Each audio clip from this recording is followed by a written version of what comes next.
मित्रांनो, आपण राईस मिलवर आलोय. तुम्हाला दाखवतो प्रोसेस काय असती, भात भरडणे वगैरे काय असतं. तर चला तुम्हाला दाखवतो. तर हे आपले दादा आहेत. ह्यांचं नाव काय म्हणलं सर तुम्ही? कोंडी बगोरे. कोंडे बगोरे भोरचे आहेत. तर त्यांची मिल आहे. तर ते आपल्याला मिल टूर करणार आहे. तुम्हाला दाखवतो प्रोसेस काय असते अख्खी. आणि चला दादा बघूयात आपण. चालेल. हे आपल्याकडे शेतकरी भात येतं. अच्छा. हे साधारणतः 42 पिशवी भात आहे. याला साधारण 42ला 40 कट्टे आपल्याकडे उतारा पडतो तांदूळ. त्यातून कणी वगैरे असते. तिथून झाल्यानंतर हे भात आपण इथं घेतो. इथं घेतलं जातं हे हमालांतर्फे.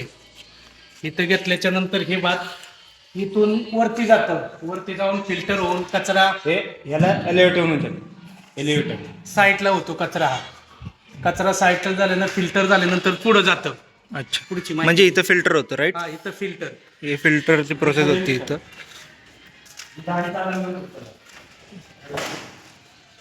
बघू शकतो इथं फिल्टर होतो आणि इथून खाली येतो का? कचरा खाली येतो. कचरा खाली येतो. ओके. इथून मग पॅड केलं म्हणतात. पॅड केली. ओके. बोल. इथं भात सोललं जातं.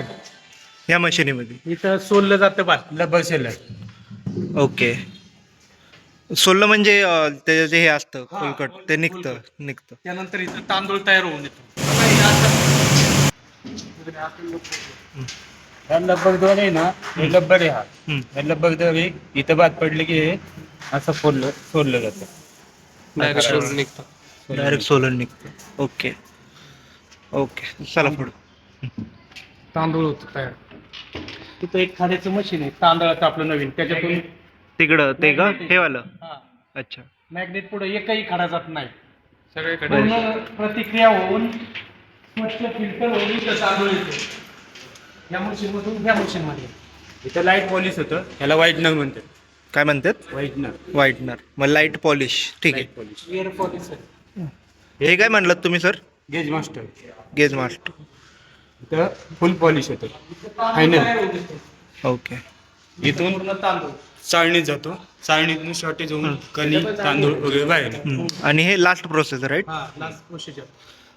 आणि भुसा कुठून बाहेर पडतो? भुसा इथून बाहेर जातो. तो पाईप दिसतोय त्यातून भुसा बाहेर यो जातो. पाईप दिसतो ना गाईस, ह्यातून बाहेर जातो भुसा. हे तांदूळ शेतकरी तांदूळ आपण तयार करतो. हे हा, शेवटला बघा इथं नाव वगैरे लिहिले सगळ्यांची. नाव बिव- मग इथं आपला एक टेम्पो वगैरे येतो त्यांचा गाडी लागते इथं. आणि ते घेऊन जातो. तर मला सांगा, म्हणजे तुम्ही ह्याचा चार्ज नाही घेत बरोबर शेतकऱ्यांकडून, पण ह्याच्या मागं तुमचा प्रॉफिट काय असतो? इथं पॉलिश आणि एक फोल्ड असतो. तेवढंच. म्हणजे बाकीच्या परिसरातले गावं सगळे आपल्याकडे येतात. 10-12 गावं असतील. हां 10-12. 10-12 माहीत नाही, पण मिलचा बिझनेस हा खूप मोठा चालतो. काय म्हणता दादा? खूप मोठा बिझनेस आहे मिलचा. गेले 2007 पासून या चिंतामणी उद्योग समूहाचे मालक आदरणीय बाळासाहेब चिंतामणी मेंगडे हे प्रॉपर मुळशीचे असून यांनी भोर राजगडसाठी ऑल 3 मिल केले. कुठल्याही प्रकाराची राजगडमध्ये मिल नसताना किंवा बोरमध्ये नसताना पहिल्यांदा न्यू चिंतामणी राईस मिल उद्योग समूह चेलाडी नसरापूर या ठिकाणी चालू करण्यात आली.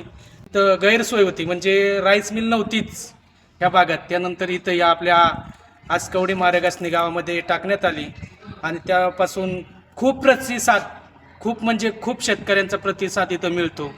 म्हणजे जेव्हा चालू झालं ठीक आहे, तेव्हा ॲक्च्युली इन्व्हेस्टमेंट किती लागलेले असं? याच्यासाठी जागा उपलब्ध करून साधारण 1-2 कोटीचं बजेट लागलं असेल इथं. 2 कोटी. हा, ते आणि मशिनी सगळं धरून. मशीन बिशीन सगळं, जागा, मशीन. इथं आपण गाडी आणायला शेतकऱ्यासाठी भातासाठी गाडी पाठवत असतो. शेतकरी खूप मोठे, म्हणजे चिंतामणी या नावासाठी किंवा राईस मिलसाठी खूप मोठ्या प्रमाणात इथं हजर असतात आणि आपण तत्काळ सेवा त्यांना पूर्णपणे त्यांच्या पद्धतीने करून देत असतो. हां, तेच आम्ही आत्ता 10 मिनटं झाले आलतो आणि आमचा भात वगैरे सगळं रेडी झालं. तर तेच बेस्ट सर्व्हिस सर. थँक्यू. तूस निघतो. या भात सोडल्यानंतर इथं तूस येतो. तुसानंतर मध्ये जरा पॉलिश असतं. तूस साधारणतः 2 ते 3 रुपये किलोनी जातो. त्याला जर कमीत कमी जास्त मागणी असेल तर 3 ते 4 रुपये असा हा तूस आहे. फर्स्ट म्हणजे भात भरल्यानंतर पहिल्यांदा हे तुसच तयार होतो पोल्ट्री. अच्छा. आणि आपल्याला जो पोल्ट्रीला पक्षी घेतात त्याच्या खाली हा तुस पोल्ट्रीला वापरला जातो. ठीक आहे. आणि म्हणजे आता जर तुमचे खूप कंपनीसोबत टायअप असतील बरोबर. हा, कंपनी असेच आपले पोल्ट्रीवाल्यांचे कॉन्टॅक्ट असतात आपले. हे आपलं तांदळासाठी गोडवण बनवलंय आपण. त्याच्यामध्ये तांदूळ तयार झाला नसल्यामुळे आपण भात उतारलं. हे बघा अशी भाताची आपण नाव वगैरे टाकतो. हे एका शेतकऱ्याचं एक वकल आहे. असं हे पूर्ण इथून तिथपर्यंत हे असं पूर्ण भरलेलं आहे. हो का, एवढं भात आपल्याकडे अवेलेबल आहे. हे पावते घेतलं. मग काय आहे पावतीत म्हणजे काय देतो? ह्या पावती वगैरे आपण आपल्याकडे भात येतं ना, जे आपल्याकडे आता शेतकऱ्यांनी भात आणले, नंबर नसेल तर आपण इथं खाली करून घेतो. इथं खाली करून घेतल्याच्या नंतर मग त्यांचा नंबर येईल त्यावेळी ते आतमध्ये नेऊन त्यांना तांदूळ तयार करून देतो. अच्छा, म्हणजे लाईनीला लावतो. लाईन एकेकाचे नंबर. हा, इथं नंबर लावले जातात. ओके. आणि हे का असे भात ठेवले? हे आपलं हो का ही कणी आहे आपल्याकडे. बारीक बारीक कणी जी जाड निघते ती ही कणी. हा 2 नंबर तांदूळ. म्हणजे असे एवढे हे आहेत एवढी क्वालिटी मिळते. एक छोटी कणी, एक मोठी कणी आणि तांदूळ. आणि जशी त्यांना अपेक्षा असते तुमच्याकडून तसं तुम्ही करून देता? तसं करून देतो आम्ही शेतकऱ्यांना. अच्छा, जशी नीड तसं ते करून देतात. करून देतो. बघा गाईस, जर का तुम्हाला तुमची काही नीड असेल, कुठलं कशा प्रकारे पाहिलं असेल तर they will give you like that only. Okay. अजून काय म्हणताल 2 शब्द? अजून बोलण्यासारखं खूप काय आहे. आपल्या राजगडमध्ये बोलायचं म्हटलं तर जास्तीत जास्त इंद्रायणी तांदूळ घेतला जातो. आणि त्याची क्वालिटी म्हणजे पॉलिश असेल किंवा बिगर पॉलिशचा असेल तर त्याच्यामध्ये कणीमध्ये खडा वगैरे असेल, या सर्व खूप मसने आपल्याजवळ उपलब्ध आहेत. आणि याच्याद्वारे आपण खूप चांगल्या पद्धतीत इंद्रायणी तांदूळ येथून चिंतामणी राईस मिलमधून तयार करून दिला जातो. शेतकऱ्यांच्या मागणीनुसार आपण जसं असेल क्वालिटी क्वांटिटी त्या पद्धतीत करून दिला जातो आमच्याकडून. बरोबर. आम्ही पण आत्ताच आलतो आणि 10 मिनटात आम्हाला पाहिजे तसं तांदूळ वगैरे सगळं करून दिलं आहे. खूप चांगली सर्व्हिस आहे. नक्कीच तुम्हाला वाटलं कधी तुम्हाला काही तांदळाचं वगैरे करायचं आहे, चिंतामणी राईस मिलला या. आणि बेस्ट सर्व्हिस आहे. आणि थँक्यू दादा परत एकदा. आता आपण निघूयात. ठीक आहे, थँक्यू.